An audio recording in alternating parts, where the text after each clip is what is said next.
তো hello guys, welcome to my channel Rasel explainer.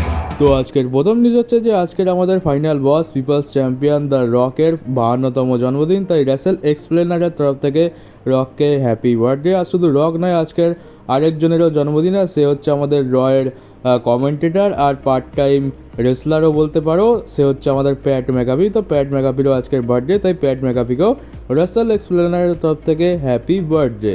এবার আসা যাক আমাদের প্রথম নিউজে। তো প্রথম নিউজ হচ্ছে যে কালকের আমি বলেছিলাম যে জন সিনাকে ফ্রান্সে দেখা গেছে ব্যাকল্যাশের ঠিক দুদিন আগে। তো এখন জন সিনা নয়, শার্লিট ফ্লেয়ারকেও ফ্রান্সেতে দেখা গেছে। আর শার্লিট ফ্লেয়ার ডাব্লিউডাব্লিউর সাথেই গেছে, তাহলে তোমরা এক্সপেক্ট করতে পারো যে শার্লিট ফ্লেয়ারকে নিয়ে গেছে যখন, তখন শার্লিট ফ্লেয়ারকে হয়তো আমরা দেখতে পেতে পারি, তার রিটার্ন হয়তো দেখতে পাবো।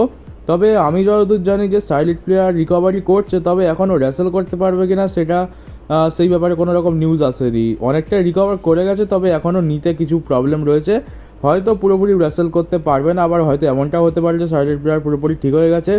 তো শার্লিট প্লেয়ার যেহেতু ব্যাকল্যাশ যেখানে হবে সেখানে ডাব্লিউডাব্লিউর সাথে ট্রাভেল করছে, সেখানে গেছে, তো তোমরা আশা করতে পারো যে শার্লিট প্লেয়ারের রিটার্ন হবে। কিন্তু ব্যাপারটা হচ্ছে যে রিটার্ন কোথায় হবে। এক হচ্ছে দুখানা ওমেন্স ডিভিশনের ম্যাচ আছে, একটা তোমরা জানো যে কাবুকি ওয়ারিয়ার্স ভার্সেস জেড কার্গিল আর বিয়াঙ্কা প্লেয়ার, ওখানে শার্লিট প্লেয়ার এসে করবেটাই বা কি, সেখানে তো কোনো রকম সেন্স বানাবে না যে শার্লিট প্লেয়ার ওখানে রিটার্ন করবে। তো একটাই ম্যাচ রয়েছে যে ট্রিপল থ্রেট ম্যাচটা হবে বেলি, নিয়মি আর টিফনি স্ট্র্যাটানের মধ্যে, সেখানেই একমাত্র শার্লিট প্লেয়ারের যদি রিটার্ন হয় তাহলে সেটা আমরা দেখতে পেতে পারি। এখন দেখা যাক আসে কি না। আর এর পরের নিউজ হচ্ছে যে কোডি রোডস তার একটা ইন্টারভিউতে বলেছে যে সে তার দাদা ডাস্টিন রোডসকে ডাব্লিউডাব্লিউর হল অফ ফেমে ইন্ডাক্ট করাতে চায়। তো এটা তো খুবই ভালো একটা জিনিস। এবারে ব্যাপারটা হচ্ছে যে ডাব্লিউডাব্লিউ গোল্ড ডাস্ট বা ডাস্টিন রোডস, যাকে আমরা এখন ডাস্টিন রোডস নামেই চিনি, তো তাকে হল অফ ফেমে ইন্ডাক্ট করে কিনা। আর যদি হল অফ ফেমে ইন্ডাক্ট করে তাহলে তো কোডি রোডসই বেস্ট একজন হবে তাকে ইন্ডাক্ট করার জন্য, কারণ সে তার নিজের ভাই। তো এখন কোডি রোডসের তো ইচ্ছা আছে যে হল অফ ফেমেতে গোল্ড ডাস্ট বা ডাস্টিন রোডসকে ইন্ডাক্ট করা হোক। এখন ডাব্লিউডাব্লিউ যদি চায় তো ইন্ডাক্ট করাতে পারে, আর না হলে যদি বলে দেয় যে সে তো বাইরের সুপারস্টার অল এলিট রেসলিংয়ের, আমরা কেন ইন্ডাক্ট করাতে যাবো, তো সেটাও একটা ফ্যাক্টর হতে পারে। তো এর পরের নিউজটা হচ্ছে যে রোমান রেন্সের সম্বন্ধিত অনেক লেজেন্ড অনেক কথা বলেছে, তবে এখন কার্ট অ্যাঙ্গেল একটা কথা বলেছে রোমান সম্পর্কে। তো কার্ট অ্যাঙ্গেলের মতে রোমান রেন্স হচ্ছে greatest of all time. Say already যা করেছে তার ফলে সে রেসলিং ইন্ডাস্ট্রির গোট বা গ্রেটেস্ট অফ অল টাইম হয়ে গেছে। আর তারপরে আসছে যে ব্লাড লাইনের কথা, মানে রোমান রেন্স যে ব্লাড লাইন টিমটা তৈরি করেছে, এটাকে কার্ট অ্যাঙ্গেল NWO আর DXের সাথে তুলনা করেছে। মানে তোমরা জানো যে ফ্যাকশানের কথা যখনই ওঠে ডাব্লিউডাব্লিউ হিস্ট্রিতে, তখন সবার প্রথমে আসে DX বা NWO। আর NWO তো জানো তোমরা কত বড় একটা ফ্যাকশান, তো সেই লেভেলের হয়ে গেছে ব্লাড লাইন কার্ট অ্যাঙ্গেলের মধ্যে। আর দেখতে গেলে একদম ঠিক, কারণ NWO আর DXের স্টোরি লাইন যেভাবে আমাদের এন্টারটেন করেছে তার থেকে অনেক বেশি এন্টারটেন করেছে ব্লাড লাইনের স্টোরি লাইন।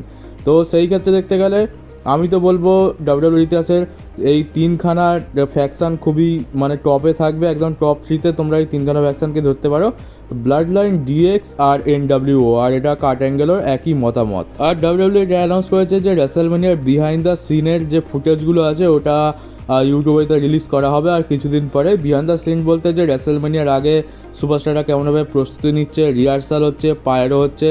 আর আমরা যেমনি দেখতে পেলাম যে রক পোস্ট করেছে যে সে তার রেসলম্যানিয়ার যে এন্ট্রান্সটা হয়েছে, তোমরা জানো রকের এন্ট্রান্সটা কত সুন্দর হয়েছে, তো সেই এন্ট্রান্সের রিহার্সাল করছিল।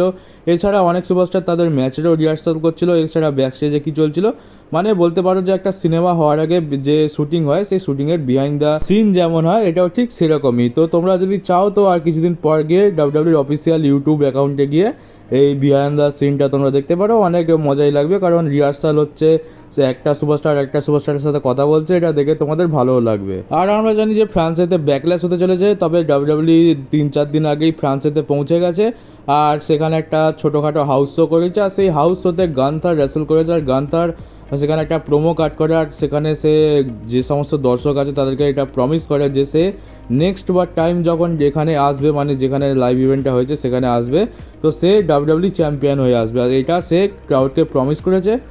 আর দেখতে গেলে যে এখন আমরা এমনটা নিউজ পাচ্ছি যে গান্থার হয়তো মেন ইভেন্ট স্পটেই যাবে আর মেন টাইটেলের জন্য যাবে, হয়তো ডেভান প্রিস্ট বা কোডি রোডসকে চ্যালেঞ্জ করতে পারে। আর গান্থার নিজেও প্রমিস করে দিয়েছে যে সে নেক্সট টাইম যখন আসবে তখন সে চ্যাম্পিয়ন হয়ে আসবে। তো তোমরা ধরে নিতে পারো যে সেটা হবে, কারণ গান্থারকে ডাব্লিউডাব্লিউ অনেক বড় স্টার হিসাবে দেখে, আর তাকে ইন্টারকন্টিনেন্টাল চ্যাম্পিয়নশিপ হারানো এই জন্যই হয়েছে যাতে সে মেন টাইটেলের জন্য কম্পিট করতে পারে। তো গান্তার খুব তাড়াতাড়ি মেন টাইটেল জিততে চলেছে, আর আমার তো মনে হচ্ছে কোডিকে তো হয়তো হারাতে পারবে না, ওই ডেমান প্রিস্টের চ্যাম্পিয়নশিপটাই হয়তো গান্তারের কাছে আসবে। তো দেখা যাক এখন ফিউচারে কী হয়, সেটা তো আমরা আর 3-4 মাসের মধ্যে দেখতে পাবো যে গান্তারের সাথে কী হয়। আর ব্রন স্ট্রোমান রিসেন্ট টাইমে তার ইন্টারভিউতে বলেছে যে সে এখনও ব্রে ওয়াইটকে তার আশেপাশে ফিল করতে পারে, আর এটা তো ব্রন স্ট্রোমানের জন্য খুবই একটা বড় ধাক্কা বলতে পারো, ব্রে ওয়াইটের মৃত্যুটা। আর আমরা জানি যে ব্রন স্ট্রোমান আর ব্রে ওয়াইট বাস্তব জীবনে কত ভালো বন্ধু ছিল। আমার এখনও মনে আছে যে ব্রে ওয়াইট যখন মারা যায় তারপরেই যে ডাব্লিউডাব্লিউ শোটা ছিল সেখানে ব্রন স্ট্রোমান, এরিক রোবান সকলে অনেক বড় সুপারস্টাররা এসেছিলো, আর ব্রন স্ট্রোমান তো নিজের কান্না ধরে রাখতে পারেনি, সে কন্টিনিউ কেঁদেই গেছে। তো এটা তার মনের খুব কাছে, আর সে খুবই হার্ট হয়েছে ব্রে ওয়াইটের মৃত্যুতে। আর ব্রন স্ট্রোমান এখনও ব্রে ওয়াইটকে তার আশেপাশে ফিল করতে পারে, সে এখনও বিশ্বাস করতে পারছে না যে ব্রে ওয়াইট আর এখন নেই। আর ব্যাকলেসের পরে ডাব্লিউডাব্লিউ যে প্রিমিয়াম লাইভ ইভেন্টটা হবে সেটা হবে সৌদি আরবে, আর সেটা হচ্ছে king and queen of the ring. আর তোমরা দেখতে পাচ্ছ এটা তার অফিসিয়াল পোস্টার, এখানটায় কেমন ডিজাইন হয়েছে দেখতেই পাচ্ছ, লোগোটাও সেই আগের বারের মতোই আছে। আর এখানে ফিচার করা হয়েছে Sami Zayn, Logan Paul, Cody Rhodes, Jade Cargill, Bianca Belair আর বেকি লিঞ্চকে।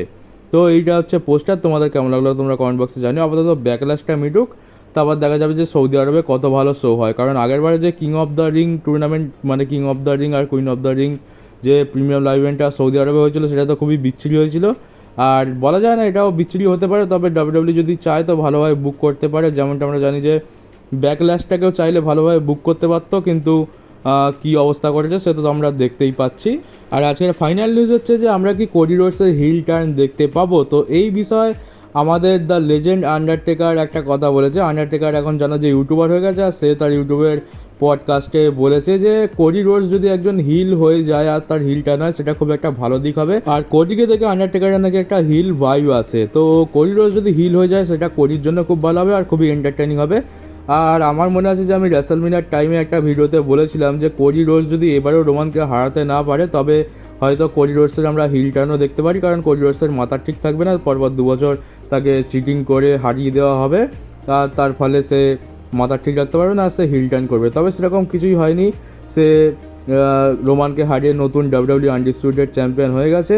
তবে আন্ডারটেকার এই আইডিয়াটা পিচ করেছে যে কোডি যদি ভবিষ্যতে গিয়ে হিল হয় তবে সেটা খুবই গ্রেটেস্ট হবে, আর আমার মনে হয় হবে, কারণ এখন যে একদম টপ বেবি ফেস আছে সে যদি একবার গিয়ে হিল হয়ে যায় সেটা কত বেশি এন্টারটেনিং হয় সেটা তো আমরা রোমান রেন্সকে দেখেই বুঝতে পারছি। রোমান রেন্স এককালে ফেস ছিল আর তারপরে হিল হয়ে গেল, আর হিল হওয়ার পর সে কী করেছে সে তো আমরা জানি। তো চলো গাইজ, এই ছিল আজকের ভিডিও, কেমন লাগলো কমেন্ট বক্সে জানিও। নতুন হয়ে থাকলে চ্যানেলটাকে সাবস্ক্রাইব করে নোটিফিকেশন বেলটাকে অবশ্যই অন করে দিও, আর পারলে ভিডিওটাকে একটু তোমাদের বন্ধুদের মাঝখানে শেয়ারও করে দিও।